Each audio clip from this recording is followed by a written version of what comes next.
The thing is, couple boyfriend kula ngibone khona ukuthi definitely idlozi likhona liyaphila. Because ngithe mangivuka ekseni lapho ne ngizwa inyawo zami zibanda. So ngibuza lo mfana ngithi inyawo zakho ziyabanda na? Uthi cha ezama zibanda. So ngiyazibuza kuba ngathi ngene phakathi kwefridge e-icini. Manje lento yangixaka yini? Ngiyabhodla. Umoya ufuna ukubuya. Ngibhodla kuphela umoya uyaphuma. So ngiyamtshela ngithi hey man, something is not right.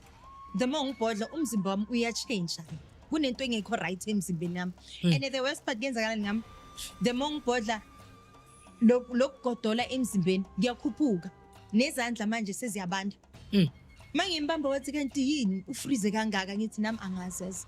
Angikho right. Akayithathele ekhanda nawo ngilomuntu lo. So ngafila kahle ukuthi hayibo ngiyafa musla. Yo. Haw. Mase ngibhodla kakhulu ngiyazizwa ukuthi kunento ekhathayo. I can't breathe at all. I couldn't breathe at all. Ngithi kuye yazi ngicela ungilethele amanzi aneshukela mhlawumbe ngizoba ngcono. Mayothatha amanzi imvula yaqala ngaphandle.